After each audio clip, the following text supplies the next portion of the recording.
এক রানের জন্য এক রাতের অপেক্ষা। মুশফিক শততম টেস্টে পাবেন তো শতকের দেখা। অসাধারণ রেকর্ডের হাতছানি দিয়ে আয়ারল্যান্ডের বিপক্ষে ৯৯ রানে অপরাজিত থেকে প্রথম দিন পার করেছেন মুশফিকুর রহিম। বাংলাদেশ বোর্ডে তুলেছে ৪ উইকেটে ২৯২ রান। তবে মুশফিক যেমন সেঞ্চুরির অপেক্ষায়, তেমন লিটনও আছেন 50-র পথে। ঢাকা টেস্টের পুরোটা পার্থবণিকের রিপোর্টে। এটা কি হলো? সত্যি প্রথম দিনের খেলা কল্ড অফ? আর একটা ওভার কি দেয়া যায় না? শততম টেস্টে মুশফিকের টেস্ট শতকের জন্য যখন দরকার এক রান, যখন সেই মাইল ফলক দেখার অপেক্ষায় গোটা দেশ, তখনই আম্পায়ার রিচার্ড ইলিংওর্থ প্রথম দিনের খেলা কল্ড অফ করলেন। ড্রেসিং রুমে থাকা ক্যাপ্টেন শান্ত অবাক, বুঝতে পারছিলেন না একটা ওভার বেশি খেললে কি সমস্যা হতো। মাঠ ছাড়ার সময় আম্পায়ারের সাথে লিটনের 1-1-এ বোঝা গেছে কনভারসেশনের টপিক একই। তবে যাই হোক, ব্যাপারটাকে মন্দের ভালো বললেও ভুল হবে না। একদিনেই যদি সব সেলিব্রেশন হয়ে যায়, তাহলে পরের দিনের জন্য আর কি বা বাকি থাকে? তাই তো মুশফিককে ঘিরে ঢাকা টেস্টের দ্বিতীয় দিন আরেক উপলক্ষ উদযাপনের সুযোগ পেল ক্রিকেট ফ্যানরা। একটা রান হলেই মুশফিক হয়ে যাবেন ওয়ার্ল্ড ক্রিকেটের 11 নম্বর ব্যাটার, যিনি নিজের শততম টেস্টে পাবেন সেঞ্চুরির স্বাদ। Javed Miandad, Gordon Greenidge, Ricky Ponting, Graeme স্মিথদের এলিট ক্লাবে ঢোকার জন্য আয়ারল্যান্ডের বিপক্ষে মুশফিক দিনটা করে নিয়েছিলেন শুধুই তার। সকাল সকাল বিসিবি থেকে অভ্যর্থনা, স্মারক উপহার, সাবেক বর্তমানদের অভিনন্দন, কোনো কিছুরই কমতি ছিল না। এদিন টস জিতে প্রথমে ব্যাট করার ডিসিশন নেয় বাংলাদেশ। শুরুটাও হয়েছিল ভালো।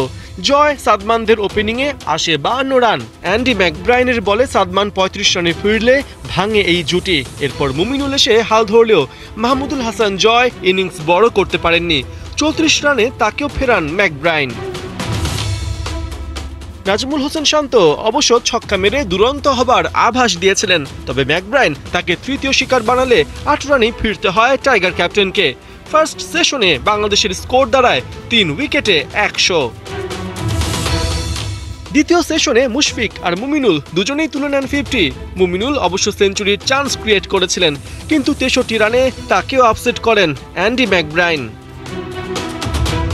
এরপর গোটা দিন আর উইকেট হারাতে হয়নি বাংলাদেশকে। মুশফিককে সাপোর্ট দিয়ে লিটনও আছেন টেস্ট ক্যারিয়ারের 20তম 50-র পথে।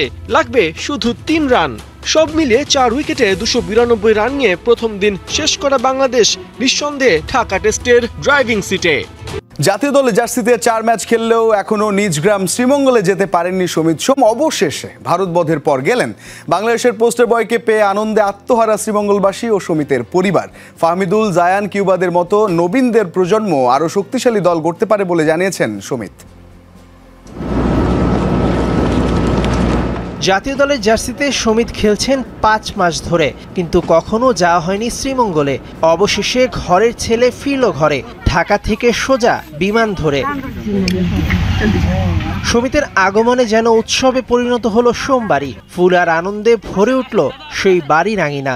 প্রণাম করে বাড়িতে প্রবেশ করলেন বাংলাদেশের পোস্টার বয়। ভারত বধের রেশ তখনও যেন কাটেনি। মনে আছে এখানে বেরফুট দিয়ে বাইরে গিয়ে ক্রিকেট খেলতাম, তার নাহলে আমরা জাস্ট হাঁটতাম বাজারে, তার নাহলে ওইদিকে। But mostly just young age, just playing with my cousins, playing pick-up cricket games, playing pick-up football games.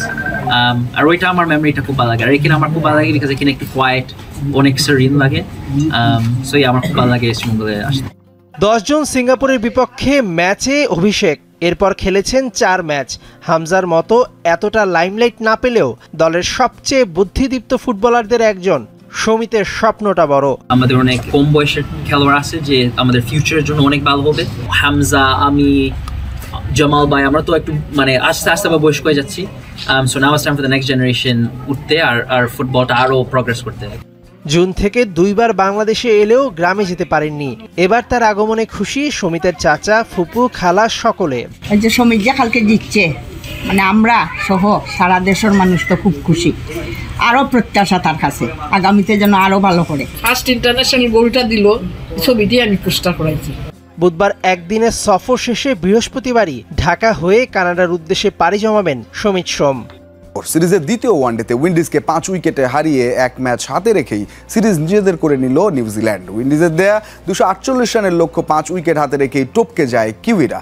নেপিয়ারে বৃষ্টিবিঘ্নিত ম্যাচে শুরুতেই ক্যাম্পবেলকে হারায় উইন্ডিজ। এরপর দলীয় 38 রানে দ্বিতীয় উইকেট হারানোয় মাঠে আসেন শাই হোপ। অবশ্য দলকে একাই টেনেছেন এই উইন্ডিজ অধিনায়ক, কারণ নিয়মিত বিরতিতে উইকেট হারাতে থাকে দলটি। এক পর্যায়ে 86 রানে 5 উইকেট হারানো ক্যারিবিয়ানরা প্রায় 250 করেছে হোপের অপরাজিত সেঞ্চুরিতে। 69 বলে 109 রানে অপরাজিত ইনিংস খেলেন তিনি। 248 রানের লক্ষ্যে নেমে কনওয়ে ও রাচিন গড়েন 106 রানের জুটি। এই জুটি ভাঙে রাচিন 56 রানে আউট হলে তারপর আর 60 রান তুলতে আরও 3 উইকেট হারালে একটু চাপে পড়ে নিউজিল্যান্ড। এরপর টম ল্যাথাম ও স্যান্টনারের ব্যাটে জয়ের বন্দরে পৌঁছায় কিউইরা। রোহিত শর্মাকে টপকে আইসিসি ওয়ানডে র্যাঙ্কিংয়ের শীর্ষে উঠল কিউই ব্যাটার ড্যারেল মিচেল। 46 বছর পর নিউজিল্যান্ডের কোনো ব্যাটার এই কৃতিত্ব দেখালো।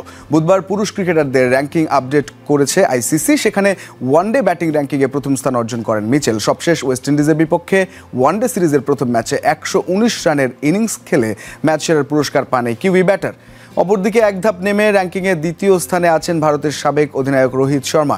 একইভাবে এক ধাপ পিছিয়ে র্যাঙ্কিংয়ে তৃতীয় স্থানে আছেন আফগান ব্যাটার ইব্রাহিম জাদরান। 1979 সালে প্রথম কিউই ব্যাটার হিসেবে ওয়ানডে ব্যাটিং র্যাঙ্কিংয়ের শীর্ষে ওঠেন নিউজিল্যান্ডের কিংবদন্তি ক্রিকেটার গ্লেন টার্নার। 46 বছর দ্বিতীয় কিউই ব্যাটার ওয়ানডে র্যাঙ্কিংয়ের শীর্ষে উঠলেন ড্যারেল মিচেল। 100 টেস্টেই থেমে যাবে না আসিফ মাহমুদের বিশ্বাস, আরও অনেকদিন সাদা পোশাকের ক্রিকেট মাতাবেন মুশফিকুর রহিম। নিজের 100তম টেস্ট ম্যাচে 99 রানে অপরাজিত থাকা মুশফিককে ক্রেস্ট দিয়ে সম্মাননা জানিয়েছেন ক্রীড়া উপদেষ্টা। বৃহস্পতিবার মাঠে এসেই মিস্টার ডিপেন্ডাবলের সেলিব্রেশন দেখার ইচ্ছা দেশের ক্রীড়াঙ্গনের বসের। সাইফুল রূপকের রিপোর্ট। বাংলাদেশের ব্যাটিং স্তম্ভ মুশফিকুর রহিম মিস্টার ডিপেন্ডেবলকে সম্মাননা দিলেন ক্রীড়া উপদেষ্টা। শেষ বিকেলে তড়িঘড়ি করে মাঠে ছুটে এলেন। ক্রীড়া উপদেষ্টা হিসেবেই শুধু নয়, মুশফিকের ফ্যান হিসেবে আসিফ মাহমুদ সজীব ভুঁইয়া মাঠে এলেন। এসে একটু হতাশ হলেন, কারণ 1 রানের আক্ষেপ, 1 রাতের অপেক্ষা। মুশফিকুর রহিম 99 রানে অপরাজিত 100তম টেস্ট ম্যাচে 100 হাঁকানোর যেই কীর্তি, সেটা হয়তো বৃহস্পতিবার সকালেই হয়ে যাবে। বৃহস্পতিবার সকালে কি ক্রীড়া উপদেষ্টা আরও একবার মাঠে আসবেন? সর্বোচ্চ চেষ্টা করব আজকে, মূলত অ্যাটলিস্ট লাস্ট ওভারটা যাতে দেখতে পারি, এবং সেঞ্চুরির দিকে যাচ্ছিল সেজন্যই তাড়াহুড়ো করে আসা, কিন্তু পৌঁছতে পারিনি রাস্তায় জ্যামের কারণে। বাট আমি চেষ্টা করবো ইনশাল্লাহ মুশফিক ভাইয়ের সেঞ্চুরিটা দেখার। সেই 2005-এ শুরু 20 বছরের ক্যারিয়ার, ক্রিকেট ইতিহাসের সবচেয়ে বিখ্যাত মাঠ লর্ডসে মুশফিকের ডেবু। হোম অফ ক্রিকেট অর্থাৎ বাংলাদেশের লর্ডস বলা হয় মিরপুরকে, সেখানেই 100তম টেস্ট ম্যাচ।